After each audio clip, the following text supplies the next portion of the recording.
Hi, I'm Brant Menswar, and welcome to my show, Just a Moment. As a former world touring musician turned keynote speaker and author, I've experienced my share of life-altering moments that have both broken me and propelled me forward. How you leverage those moments or push through them will define your destiny. Each week on my show, I'll provide tools on how to maximize those moments, as well as interview some of the most successful entrepreneurs, entertainers, and athletes on how the power of a single moment changed their life. Join me to learn how to change what's possible for your life. It'll take just a moment. What's up, friends? This week, our guest is my old friend and former touring partner, Bryan Olesen, the 49-year-old rocker who proved it's never too late to chase the spotlight. From a childhood marked by resilience to fronting his band Voda, touring with the Newsboys, and weathering personal heartbreak, Bryan's journey led to an unexpected stage, NBC's The Voice. Hear how he turned a blind audition into a career-defining moment, and why sharing the stage with his daughter made it unforgettable. I'm Bryan Olesen, and this is my moment. I was born in Hartford, Connecticut. My parents got pregnant with me as teenagers, 17 years old. My dad's off the scene for many years after that. So my mom was always trying to get a better place for us, which was mainly apartments all throughout my childhood. I feel like I've been to about 9 to 11 schools growing up. Eventually in high school, she was able to afford her first house with my stepdad, but I've lived all over Hartford, East Hartford, West Hartford, Enfield, Connecticut, up and then until college is when I left. Yeah, my mom was a postal worker, and then my dad thought that that's a good job too, so he became one, and my aunt was one. It was like my brother was one. I think I even considered at one time in high school. I was like, I guess my whole family's going postal. Maybe I should consider it. I would ride my Matchbox cars to the record player like I'm going to a concert and listen to my grandmother's Elvis records, and my mom had an extensive collection. I just remember just sitting there and like hearing Bohemian Rhapsody for the first time and just being blown away, and just all because the music was there. Even though my mom, I think she kind of lost that spirit to listen to a lot of music, but she had so much music, and I just started diving in. What's this treasure? And listening to all the stuff that she had. So definitely a huge imagination. But what happened with my mom having to work the post office, she worked what was called dog time, which was like starting at noon, going to midnight. So I would go to school and a taxi cab would be waiting for me at my apartment to take my brother and I to my grandmother's in Hartford, where she worked at a restaurant. And we basically would spend every day with my grandmother, go to sleep, and my mom would pick us up at midnight every night in our pajamas and take us back home so we'd get back up to go to school the next day. It was an odd childhood, but I really liked it because in the inner city of Hartford, it wasn't a suburban neighborhood, so it was a lot of city kids. We'd play Miami Vice. These buildings were like roaches were crawling in the hallways, so it looked legit, and I had all the toy guns that we played with. And so when my mom was able to buy that first house, I was actually depressed because it was no kids my age. She was all happy thinking she was doing the best for us, but I was like, I miss the city. Growing up as a city kid was fun. It was a little dangerous. I had my bike stolen from me twice while riding it in the city, and one time while I wasn't riding it. But yeah, if you saw two kids riding a bike together, like one on the back pegs, you knew that they're out to go steal someone's bike, and I got caught up in that a couple times. But overall, I leaned in and I felt like I had a good childhood. Unconventional upbringing aside, Bryan made the best of the hand he was dealt and found himself fostering his creativity through the medium of music. However, a crisis of faith would stall the full-on pursuit of his passions. There was nothing until music came along that stood out as like, this is my thing. And what was weird about that is it was my thing, but then I got invited like Baptist Church youth group at 13, and rock and roll was a thing. So I turned in all my Van Halen CDs and tapes. Looking back, it was good because it did broaden my horizon for music. So I started listening to classical and really just searching for a joy of music in different genres. But it was this weird thing during kind of high school, early college, wanting to be in a band, wanting to play electric guitar, that not really being something that was considered what God approved of. I went to Bible college in Wisconsin in the middle of the woods somewhere to be like a youth pastor. It was in that third year, it's like, you know what? This doesn't seem right. This doesn't seem like something that is that important to God or that he's against. So it was kind of in my early 20s where I started to think that, no, I think I can bring music and rock and roll and drums back into my life. And that's when I started writing more and joined my first band. I was actually the guitarist. I only had written a couple songs. I wasn't the lead singer, and I was in Lincoln, Nebraska, and the rest of the band members that I met were in Scotts Bluff, Nebraska, which was about a 6.5, 7 hour drive. I would drive there and we would practice and then try to get a gig here and there, and it was crazy. It was like, what are you doing? We were just doing originals, so it wasn't even like we were a cover band where we can get hired for something. But eventually all those guys moved to Lincoln, and the lead singer took like a really good full-time job. We're like, dude, you can't do the band with this job. And so then I stepped in as the lead singer and songwriter, and that became the band name Casting Pearls, and we just did as much as we could to try to get our music out to labels and stuff like that. And it slowly escalated over time until the opportunity with Newsboys came, because they owned a record label called In Pop, and they were looking at signing us. So I was talking to them quite a bit, got to open a couple of their shows. They saw us at a festival and things like that. And then I got the call to actually join them on the road as their guitarist. And that was the first time that I felt like I was taken seriously with music. I still stayed in Nebraska, which was great. They would fly me out to shows. I had a young family at the time. I had 2 young kids and one on the way. And matter of fact, the day I got the Newsboys offer was the same day my wife found out she was pregnant with our third. Like, it was a crazy day.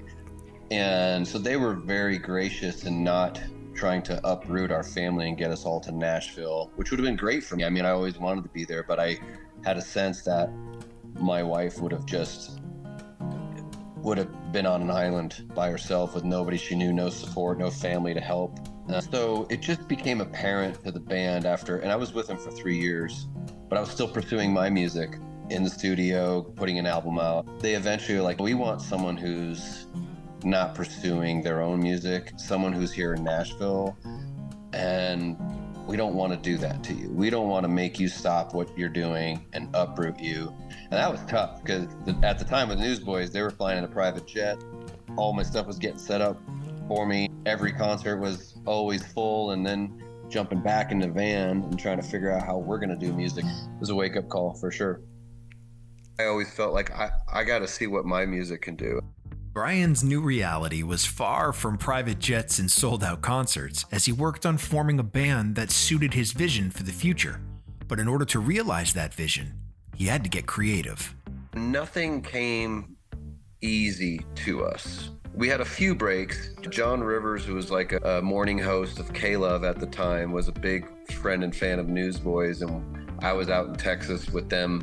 We both were in a van, and John was like, I want to hear the new Casting Pearls album. And he loved it, and he started playing it on K-Love, and that was a nice boost for us. But really, as a band, we never had some hit singles or record that's just catapulted us to another level. So we always had to think strategically and creatively. And one of the things that we did right away early on is started to do school assembly. We took on this girl, Crystal Miller, who survived Columbine. She was in the library where most of the violence took place, hiding under the only table where someone wasn't killed or injured. It was actually the table that they were loading their guns and stuff. It was pretty crazy. And so we came up with the 180 tour, where we would go into public high schools nationally and encourage students in their character and decision making, and then just have an evening concert at night. Obviously in the school, we wouldn't really get to share our faith side, but anybody that came out to the evening concert, we would. And so the strategy in that is churches would hire us because we had that capability. But gosh, man, we worked hard. We would literally do sometimes 3 assemblies. We brought the full band, so we had full sound set up and do an assembly by 8:30, 9 in the morning, lights up in the gym, tear it down, go to another school, set up again, do another one around lunch, tear it down, go to another school, set up again, do another assembly, tear it down, go to the church, set up the full sound and lights for the evening concerts. A lot of times we were doing 3-4 events per day. And It was great because we ended up doing like over 400 of these assemblies across the US over the time that we did that. And it helped us survive. And then one of the other strategies is we just got crazy and figured out, like, we bought a tour bus with 12 bunks and high-end sound and lights, and we would just hire ourselves out to bigger bands, give them a rate that they couldn't get anywhere else. And basically part of the deal was, hey, we're your opening act. So we'd have 15, 20 minutes to win their audience.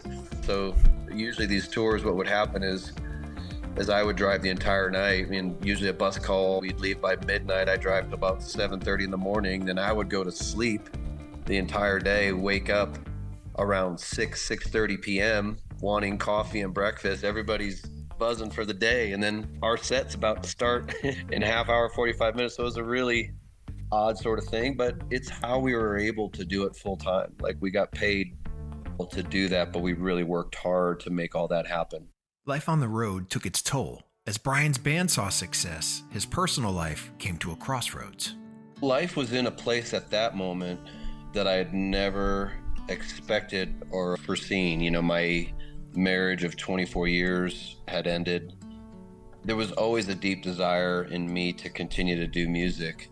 When I was married, I know that wasn't a desire for my spouse, and I was a worship pastor at the time and kind of had a predictable schedule. But now I find myself at 49 years old, completely free. I didn't want that freedom. It was hard to go home alone each night. It was the darkest season of my life for sure. I remember sitting my kids down on the couch when my wife at the time and I told them that we were divorcing, and just that huge feeling of failure as a father and stuff like that. My kids needed to see me get back up. You know, they needed to see that, hey, it's gonna throw stuff at us. It's coming.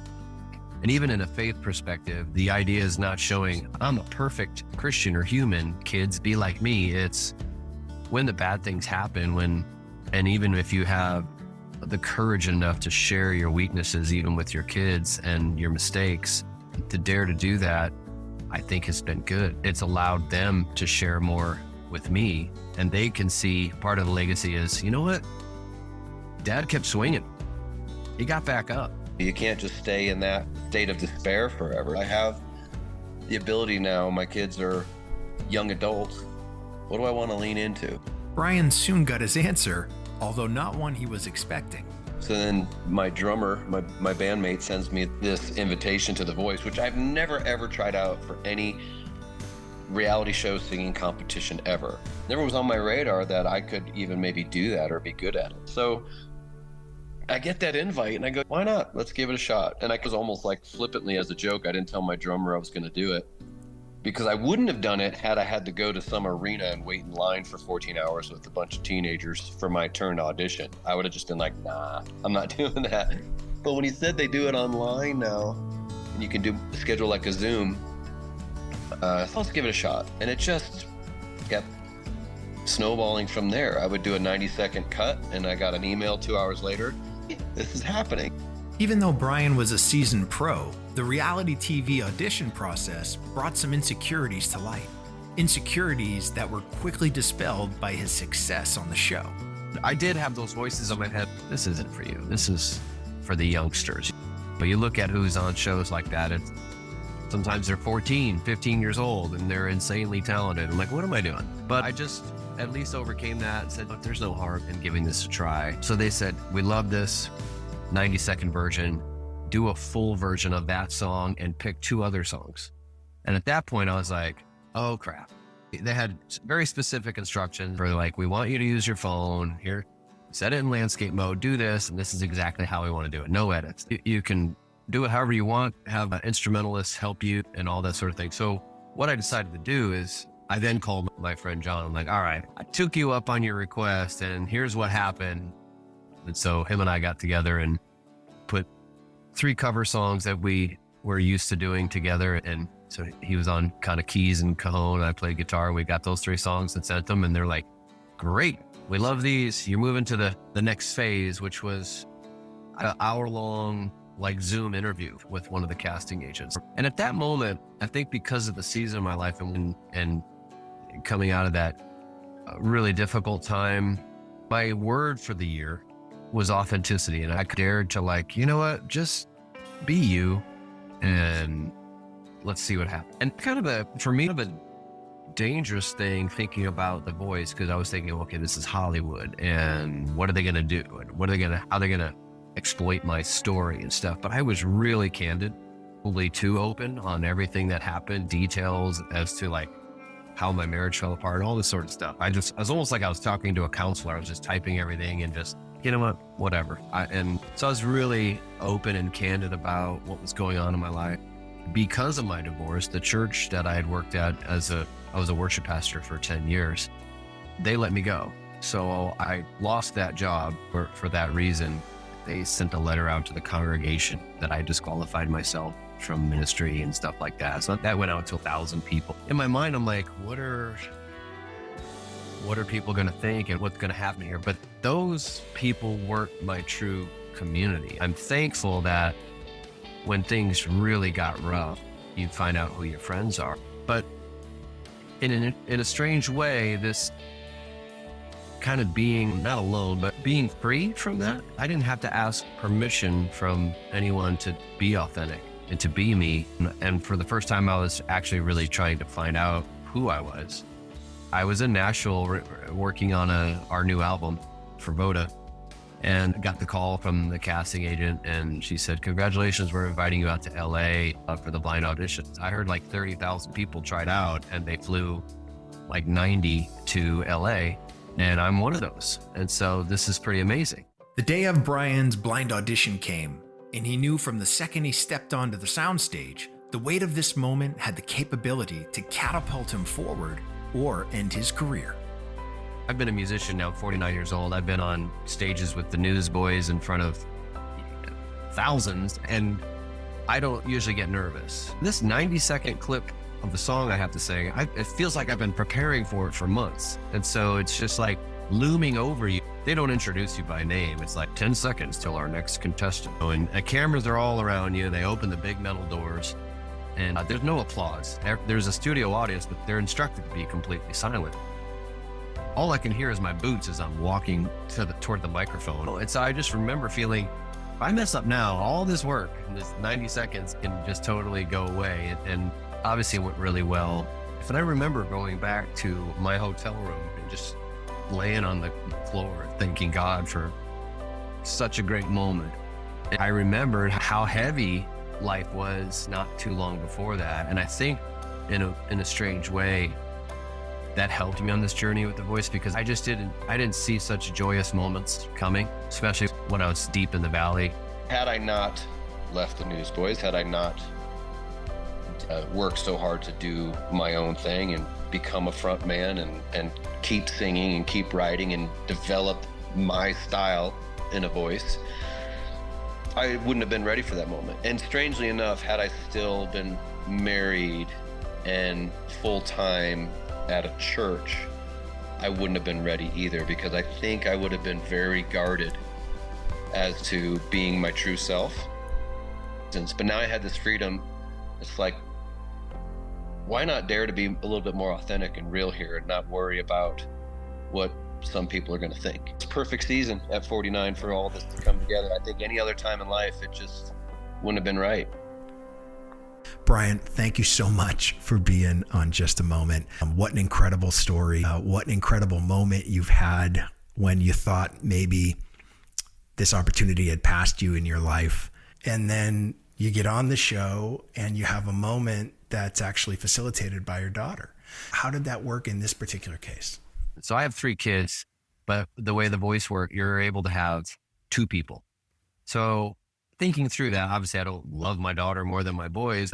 My boys, they don't like to be on camera, and my daughter's a singer.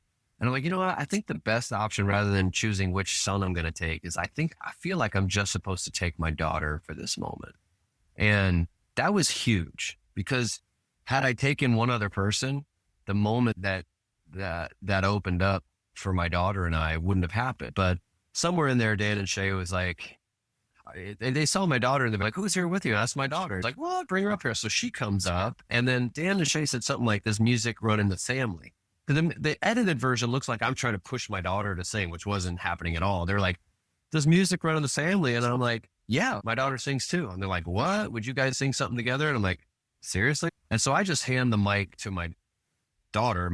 You can hear the band in the background, but that's not how it played out. They had no idea this was happening or what she was about to do. So I hand it to her, and she starts singing that Corinne Bailey Rae song a cappella.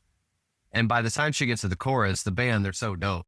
They just jumped right in, and it was such an incredible moment that afterwards, my daughter and I, we just went out to celebrate because I couldn't believe what had just happened. It's like, what? I'm on Team John Legend, and you sang up there, and it was so awesome. That was one of the best moments of my life. Is there a moment that you wish you could get back to either relive it or perhaps approach it differently, or something that's gnawed at you for a long time? With what you know now and the success that you've had, you would approach it different. My mom passed suddenly at 60 years old several years back, and she suffered severe anxiety and depression, and she lived on her own. I tried to move her out to Nebraska, and I wish I tried harder. I wish I took a few more moments with her, because I always assumed she was going to be around longer. I feel like all the worst moments, I feel that I would love to change. Now that I look at them, goes, I don't know. I think it's all part of the story. It's all part of the journey. God wants our authentic heart, right? He wants us just to cry out in our anger, cry out in our frustration. And when my families fell apart, my divorce happened, there's things that I did during that time where I got angry at God, and I made some mistakes when all that was going. And as much as I'd love to take that back, I wish I never got angry at God. We can't escape failure. We can't escape sometimes just making poor decisions. It's going to happen sometimes, especially under pressure.